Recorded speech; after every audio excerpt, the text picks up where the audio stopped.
నా పేరు మూలి వెంగయ్య. ఆంధ్రప్రదేశ్ రైతు సంఘం జిల్లా కార్యదర్శిగా పనిచేస్తున్నాను. ఈరోజు మన జిల్లాలో సకాలంలో వర్షాలు పడి సోమశిల ప్రాజెక్టు మరియు అనేక చెరువుల్లో నీళ్లు పుష్కలంగా ఉన్నందువలన రైతాంగము అందరూ ఈరోజు జిల్లాలో మొత్తం 80% కనుక నాట్లు పూర్తి చేసుకోవడం జరిగింది.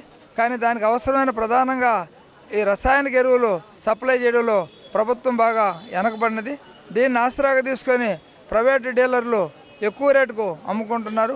యూరియా బస్తా 267-268 రూపాయల లోపల అమ్మాల్సిన పరిస్థితి ఉంటే ఈరోజు 350 దాకా కూడా ప్రైవేట్ డీలర్లు అమ్ముతున్నారు. దీనికి ప్రధానమైన కారణము ఈ సొసైటీల్లో ఉండాల్సినంత యూరియా లేనందువలన ఆ పరిస్థితి జరుగుతుంది. అందువల్ల గవర్నమెంట్ వెంటనే కలగజేసుకొని ఒకేసారి సీజన్ బిగిన్ అయింది కాబట్టి యూరియా అవసరమైన సప్లై చేయాలని. అయితే వాళ్ళు మాకు ఇప్పుడు మేము అగ్రికల్చర్ డిపార్ట్మెంట్ వాళ్ళు అడిగినప్పుడు మేము ఇస్తామన్నా నిన్న 500 బస్తాలు ఇచ్చాము, మొన్న 1000 బస్తాలు ఇచ్చామంటున్నారు.